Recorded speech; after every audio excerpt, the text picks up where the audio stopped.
Irish guy. And yes, I know we have 1 day of the transfer window left. Well, lads, there's no secrets in football anymore. There is no suspense left in deadline day because Fabrizio Romano is like that blabbermouth who struts into the school and proudly tells everyone how the Deadpool film ends. He's like one of those evil guys who parked outside bookshops in 2007, ready to scream at nerds in the queue that Hedwig dies in the final Harry Potter film. Romano is a walking spoiler. So I think we all know who's on the move tomorrow and how every Premier League club's transfer window is going to end. I mean, I'm guessing poor old Liverpool fans would like it to end like the Sopranos finale and just cut to black to save them more disappointment. But okay, today I'm gonna rank every Premier League club's summer transfer window. Let's see who won it and who lost it. Oh, by the way, lads, if you're new, subscribe! Let's try and catch Cristiano Ronaldo.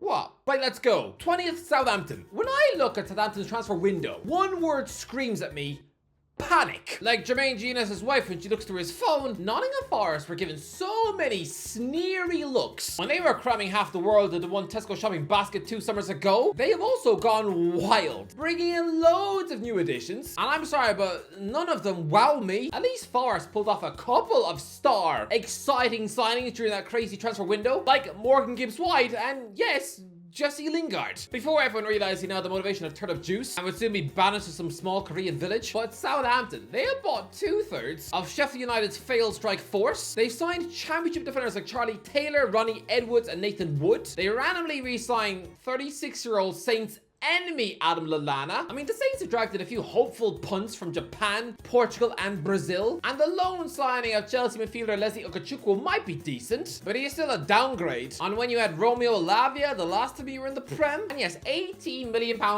paid to Arsenal for Aaron Ramsdale is the big name exciting signing, I guess. Well, lads, face it, he's already been relegated from this division twice before, and for one of the relegations, he had a future treble-winning centre-back in his defence. Nah, this transfer window is poor. 19th, Wolves. This is such a typical Wolves transfer window. Yeah, they might have a boring weasel chomping on a Mars bar in the dugout. Nothing special about him.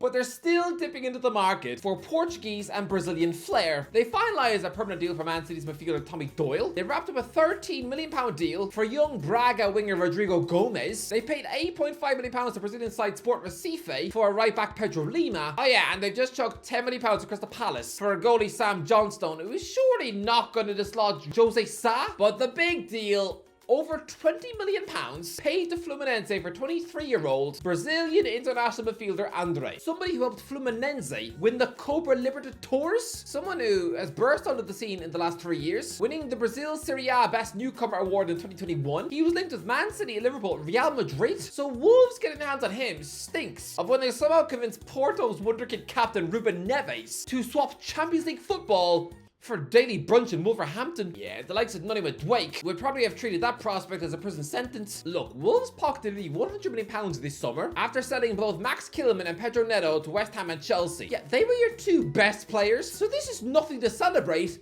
It's a huge worry. So overall, your squad now looks worse than it did 3 months ago. This is very poor. 18th, Brentford. This has been a nonsense transfer window for Brentford. Who's in charge of this? Willy Wonka? Look, they finally pocketed £27 million from Arsenal for David Raya, but they're still selling Ivan Toney. And even his replacement, Igor Thiago, is giving me Wesley Villa vibes. Come on, he's a burly Brazilian beefcake striker who they just bought from Club Brugge for £30 million, and he's already crocked. If he really does continue to copy Wesley's career, he's soon going to be a washed-up Stoke flop and getting sold to Fatih Karamukruk. I think Brentford have hugely overpaid, giving Liverpool over £50 million for their bench-warming playmaker Fabio Carvalho, but also their Dutch centre-back Seb van den Berg, who didn't even make their bench. Oh yeah, and they've thrown £10 million at Gremio for some 18-year-old Brazilian winger Gustavo Nunes, who could be anything. Once Tony officially goes, this is going to be a weakened squad from last season, especially considering last season's useful loanee striker Neil Maupay has just gone to Marseille instead. I mean, for once, he won't be the biggest villain in the squad. I've heard Jonathan Rowe leaves the toilet seat up. Who did you think I meant? 17th, Liverpool. Is this it? Once this transfer window slams shut, Liverpool fans are going to feel like a disappointed 7-year-old when they wake up on Christmas morning and realize that Santa Claus has left them nothing but a rotting dead hamster in their stocking. Imagine telling Arne Slot that his first transfer window at Liverpool would consist of 2 purchases. One of them a backup goalie and the other one Fogden's mate. I mean, to be fair, the £30 million for Valencia and Georgia goalkeeper Georgi Mabadishvili is a quality purchase for the future, but for this season, right now, no. It's a bit like your grandma giving you a birthday present by planting you a tree. Oh, sure, it'll look great in 5 years from now, but now, no, it's just seeds down the back of your garden near where your old poodle is buried. And a £10 million deal for Juventus winger Federico Chiesa. That would have sounded like extraordinary business after Euro 2020. But lads, his form has nosedived lately. He's been chucked out of Juventus by Thiago Motta. And lads, the Reds have already rooted through the old lady's bin recently, as if they were Rooney trying to sniff for empty yogurt pots. But yeah, they've also recently signed Arthur Melo from Juventus, and he played once. This should have been a window where Slot was given a statement signing. Even if he was able to purchase his old Feyenoord winger Yankuba Minte from Newcastle, would have been something. So honestly, the Liverpool fans, they deserve better than this. 16th, Leicester City. Steve Cooper is a shopaholic. Having developed this affliction whilst at Nottingham Forest, honestly, his wife should probably cancel all his credit cards because he's definitely up until 3 a.m. rifling through Gucci websites on his phone. I mean, I know you wouldn't think it because he does look like someone who's constantly wearing a mask made of cheese, but the guy loves shopping, and so yeah, he has filled his shopping basket high. Overall, I would class this as an average window because they've lost 2 key players, Kiernan Dewsbury-Hall and Kelechi Iheanacho, to Chelsea and Sevilla. And I mean, I guess they signed Italian defender Caleb Akoli from Atalanta. Chelsea midfield child Michael Golding. A £5 million deal for Crystal Palace's insufferably frustrating winger Jordan Ayew. And they snapped up Fulham winger Bobby De Cordova-Reid on a free. And their big money signing, £20 million for Spurs Oliver Skip. Sorry, but a Leicester City midfield of Winks and Skip, it feels like they just adopted 2 unwanted ugly puppies from Spurs. Both of them are just the modern day Ryan Mason, except these ones don't have headaches looking at the sky. Look, I do rate the lone capture of Brighton's attacking midfielder, teenage wonderkid Facundo Buonanotte. That is a sprinkling of star quality and magic. But everything else, I'm about as impressed as I would be to see my cousin spend his first paycheck on a bunch of Cartoon Network bobbleheads. Why use are they? 15th, Newcastle. Look, Newcastle are not signing Mark Gahey from Crystal Palace. I think we can all see that Palace are now guilt-tripped him into staying by giving him the captain's armband. So unless something extraordinary happens on deadline day, then this has been a very uninspiring window. Look, it started well enough. Signing Bournemouth defender Lloyd Kelly on a free was great. And they then paid Chelsea £28 million for left-back Lewis Hall. Fine. But what's happened since? A couple of average goalies signed from Nottingham Forest and Birmingham, and £15 million paid to Sheffield United for a non-scoring Danish striker William Asula. What makes this a bad window is that FFP forced Newcastle into selling, first of all, Eddie Anderson to Nottingham Forest, which isn't really a huge loss, but crucially, selling Minte to Brighton. That is going to come back to bite the Magpies. I have a feeling this is going to be like when Chelsea cashed in on Salah. 14th, Everton. You know what? I don't like Everton's transfer window. Not even Sean Dyche likes this Everton transfer window. This is a club so strapped for cash. Everton do not have the money to go out there and buy the players that they need because they are stuck in an ownership limbo. In the same way, I'm guessing there's not too many Santa Claus lists written in a Macedonian orphanage. That one felt mean. Look, losing their best player, Amadou Onana, was not ideal, but they did shake Aston Villa down for £60 million after chucking them out their 21-year-old striker Lewis Dobbin too, and they brought in 21-year-old midfielder Tim Oragabunum from Villa for just £9 million, and that looks like a clever snip. The £15 million signing of Marseille forward Iliman Ndiaye is a risk. Well lads, I mean, he was linked with Arsenal 18 months ago. I think the £16 million signing of Lyon and Ireland centre-back Jake O'Brien, someone who literally scored in a cup final against PSG, I think that is one of the signings of the summer, and they've also returned to Lyon to staff up defensive midfielder Orel Mangala. I mean, yeah, I know Everton fans are probably still traumatized at being told to get Mangala on the back of their shirt, but hopefully this one will be a decent squad member. Look, it's not a flash fancy transfer window at all, but considering the ownership chaos, it could have been worse. 13th, Fulham. Has this been a fun summer at Fulham? I'm gonna say no. Because yes, spending £27 million on Arsenal's 24-year-old playmaker Emil Smith-Rowe is a quality deal, but you've also lost your defensive midfield rock star João Palhinha to Bayern Munich. Look, I think spending £20 million on Norwegian midfielder Sander Berg is essentially Marco Silva having a staring match with the relegation Grim Reaper. Again, signing this relegation addict is a bit like choosing to go on a Disneyland cruise with one of the few survivors of Titanic. No thanks. I don't really fancy seeing Goofy go to a watery grave, and I also think spending £30 million on Chris Palace centre-back Joachim Anderson, giving him a £150,000 a week 5-year deal for someone who's already been relegated at Craven Cottage before, somebody who was also a distinct downgrade on Tosin Adarabioyo, who just dumped you for Chelsea on a free. No, this transfer window is not good. 12th, Nottingham Forest. I don't really know what to make of Nottingham Forest transfer window. Yes, those FFP scares have calmed down their spending habits a bit, but they still bought a whole bunch of new players. I mean, I know they're spending £35 million on Newcastle's very average homegrown midfielder Elliot Anderson. That is not very clever, but I do actually quite like the signing of the monstrously tall 25-year-old Brazilian goalie Carlos Miguel. I mean, paying £12 million to Fiorentina for the scary looking 26-year-old Serbian centre-back Nikola Milenkovic, that could be a decent signing. And they snapped up Vitória de Guimarães' 25-year-old Portugal international winger Jota for less than €7 million. And they've taken Paraguayan winger Roman Souza. The big plus though is that there's surprisingly being no outside interest in Morgan Gibbs-White. So it's not a weakened team to last season, no. It's alright.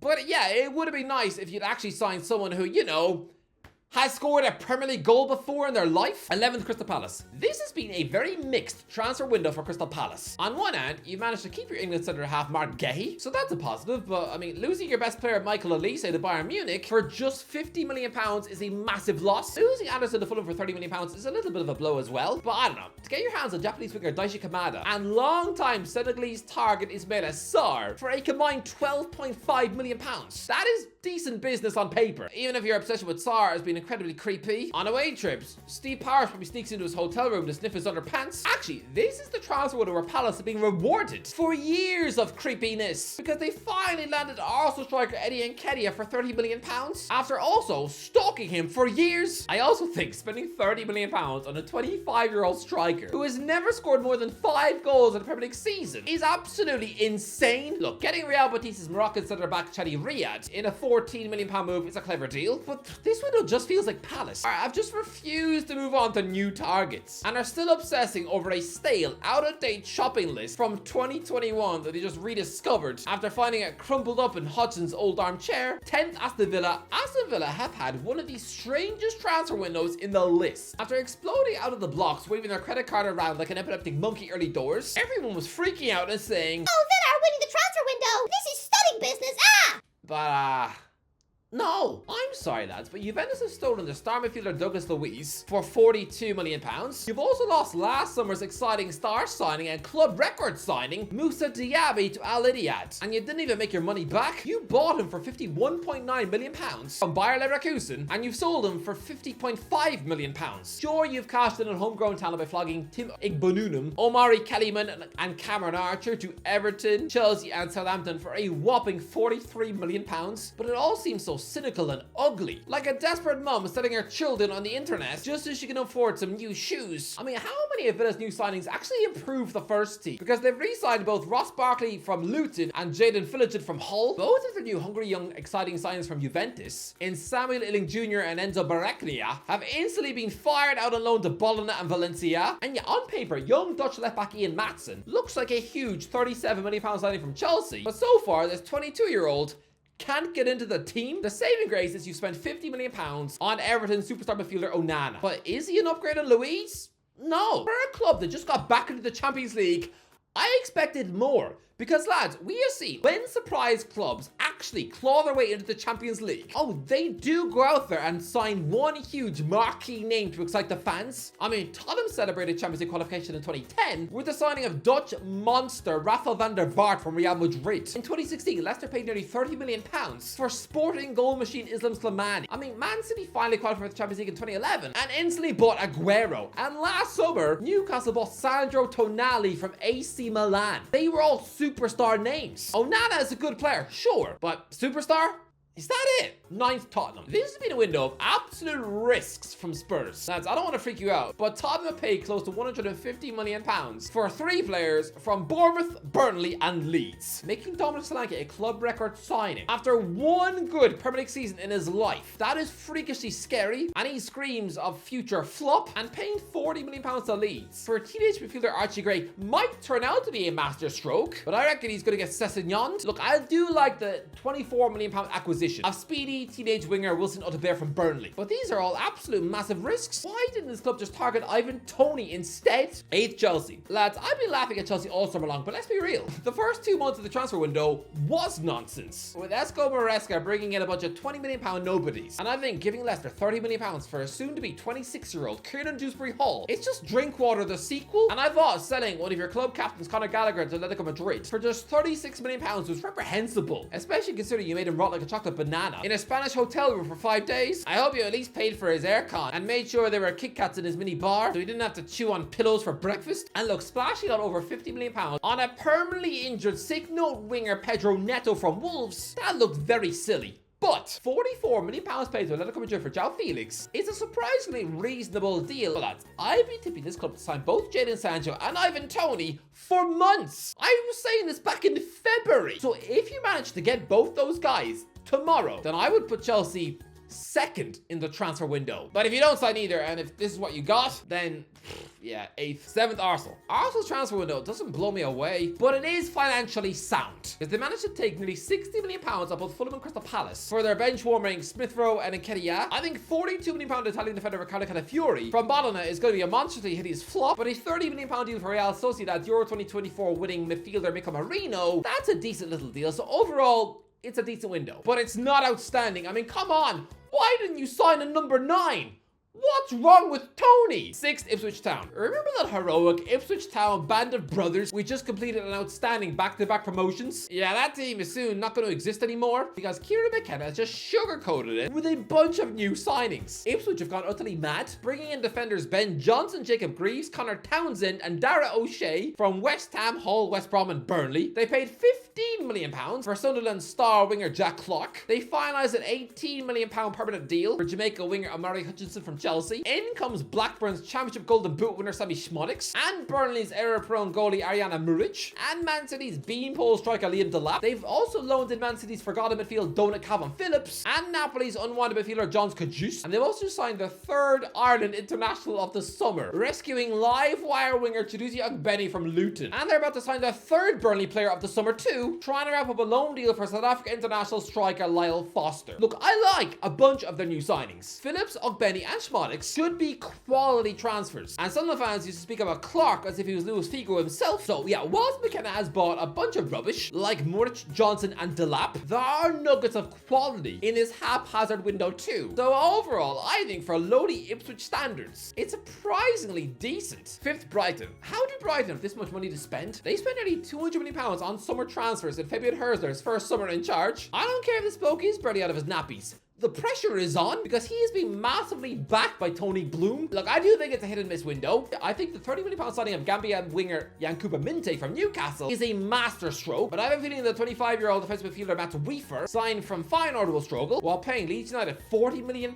for their goal-shy forward Jorginho Rutter is absolutely ridiculously stupid. But I mean, £25 million selling midfielder Matt O'Reilly, it should be a decent buy. And the versatile 24-year-old Turkish utility man Freddie Caglioglu, bought from Fenerbahce, is like a mini James Milner. That is decent business. 4th, Man City. Yeah, Man City didn't really need to do much transfer business. What they have done is great. To pocket £81.5 million for Julian Alvarez. I know he's a quality footballer who's already completed football, but people thought this Argentinian forward was the next Aguero. Turns out he's the reverse Aguero, leaving the Etihad for Atletico. But lad, that is a lot of money for someone who couldn't get into the starting 11. And to snap up Brazilian winger Savio from Feeder Club Troyes for only £20 million. And let's be real, they've only paid the £20 million to themselves, and to be able to re-sign the treble-winning captain Ilkay Gundogan for Barcelona on a free, this is a good window. 3rd, Man United. Yeah, Man United have had a surprisingly good window too. They've only lost 3 players who could be considered first teamers. Rafael Varane's got a Como, Aaron Wan-Bissaka to West Ham, and weirdly, Scott McTominay to Napoli. But bringing in Joshua Zirkzee from Bologna, teenage centre-back Lenny Yoro is a £60 million coup from Lille. I have said that I think Matthijs de Ligt might flop, but for £40 million, he is worth a reunion with Ten Hag. And Nusar Mazarao is also a clever right-back signing from Bayern Munich on the cheap. And crucially, the star game-changing acquisition is paying £50 million to PSG for their Uruguay midfield destroyer Manuel Ugarte. That signing really does elevate Man United into the top 3 transfer windows this summer. 2nd, Bournemouth. Look, the worst and scariest thing that Bournemouth fans were doing dreading back in May, oh, it came true. Yeah, goal-scoring talisman Solanke was sold. But hang on. You managed to get 65 mil? Yeah, this guy originally looked like a catastrophically awful £20 million flop, scoring just 3 goals in his first 40 Premier League games for the Cherries. Imagine to anyone back in 2020 that one day they would get close to £70 million for this lanky tree. So I actually look at that deal as a win. And you've gone out there and replaced him with a £40 million Brazil international goal machine from Porto, Ivan Nielsen, who is Champions League quality. You've also snapped up Getafe goal machine Enes Unal on a permanent deal. You spent £30 million on an actual Juventus centre back, Spain under 21 international Dean Hudson. You've also spent £9 million on Mexico international right back Julian Araujo from Barcelona. Oh yes, and you've also wrangled a loan deal for the most expensive goalkeeper to ever live, Kepa Arrizabalaga, who has won the Champions League twice. Okay, he only played 4 group games across those 2 Champions League winning seasons, but still, this is still a humongous signing. Lads, Bournemouth have just bought players from Juventus, Barcelona, and someone who last season was at Real Madrid. They finally hit the big time. It's like if a potato-faced muffin like myself suddenly gets to hang out with A-star celebrities like Justin Bieber, the Cookie Monster, and Susan Boyle. This is the most exciting transfer window in history of the club. This is the appeal of Andoni Iraola. First, West Ham. West Ham have just won the transfer window, without a shadow of a doubt. Lads, let's be real. They started the window weird. Paying £25 million to Palmeiras for Brazil wonderkid winger Luis Guilherme, that looked okay. But to then drag in 33-year-old goalkeeper Wes Fotheringham from Sheffield United, somebody who picked the ball out of his own net over 100 times last season. That made the Hammers look insane. But then in comes Wolves centre-back captain Max Kilman for £40 million. Then Championship Player of the Season Leeds United wing sensation Lorenzo Somerville for £25 million. Then £27 million paid to Borussia Dortmund for their Germany international centre forward Nicholas Füllkrug. Although considering he does turn 32 this season, and the Hammers have slightly overpaid. But then Argentine defensive midfielder Guido Rodriguez arrives from Real Betis on a free. They then sign a former £60 million right back Aaron Wan-Bissaka for just £15 million. And they've even signed Kante too. No, not that one. Relax. Oh yeah, and they've loaned in Nice's in-demand France international centre-back Jean-Claire Todibo, which is one of the shock signings of the summer. And most importantly, they've kept their key players like Bowen and Paqueta. This is a massive transfer window. They've won it. Anyway, that's even what do you think? Let me know who has won the transfer window. Let me know in the comments section below. If you just did it, don't forget to get like, share, subscribe as always. I'll talk to you in a while.